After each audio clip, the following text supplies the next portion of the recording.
ভারতীয় সঙ্গীত জগতে এক যুগের অবসান, প্রয়াত কিংবদন্তি গায়িকা আশা ভোসলে। রবিবার মুম্বাই ব্রিজ ক্যান্ডি হাসপাতালে ৯২ বছর বয়সে শেষ নিঃশ্বাস ত্যাগ করেন তিনি। তিরঙ্গা পতাকায় আবৃত দেহ, পাশে সাদা ফুলের তোড়া, শেষকৃত্যে রাষ্ট্রীয় মর্যাদায় সম্মান জানানো হয় কিংবদন্তি গায়িকাকে। দীর্ঘ কয়েক দশক ধরে ভারতীয় চলচ্চিত্র সঙ্গীতকে সমৃদ্ধ করেছেন যে শিল্পী, তার প্রয়াণে শোকস্তব্ধ গোটা দেশ।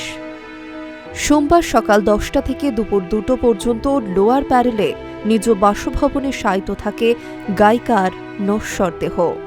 কাচের কফিনে রাখা হয় গায়িকার মরদেহ। তিরঙ্গা পতাকায় আবৃত থাকে দেহ, পাশে সাদা ফুলের তোড়া, রাষ্ট্রীয় মর্যাদায় সম্মান জানানো হয়।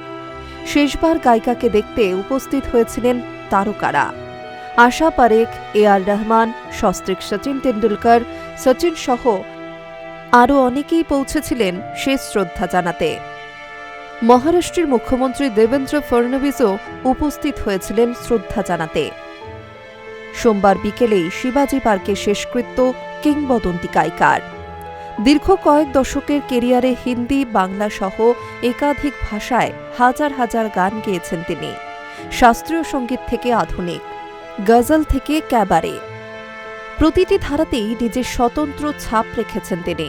তার গাওয়া অসংখ্য গান আজও সমান জনপ্রিয়। সময়ের সীমানা পেরিয়ে প্রজন্মের পর প্রজন্মকে মুগ্ধ করে চলেছেন তিনি। তার কণ্ঠে জন্ম নিয়েছে অসংখ্য কালজয়ী গান, যা ভারতীয় সিনেমা ও সঙ্গীতের ইতিহাসে মাইল ফলক হয়ে রয়েছে। আশা ভোসলের গাওয়া গান মানেই এক অনন্য বৈচিত্র্য।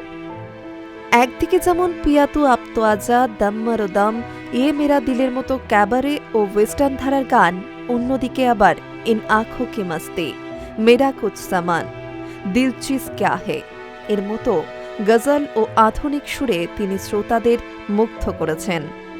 দেশ বিদেশে অসংখ্য সম্মান ও পুরস্কারে ভূষিত ওই শিল্পীর নাম গিনেস ওয়ার্ল্ড রেকর্ডসেও স্থান পেয়েছিল সর্বাধিক গান রেকর্ড করার জন্য। তার সুরেলা কণ্ঠ, বৈচিত্র্যময় গায়নশৈলী এবং নিরবিচ্ছিন্ন অবদান ভারতীয় সঙ্গীতের ইতিহাসে চিরকাল অমলিন হয়ে থাকবে। Hi news network.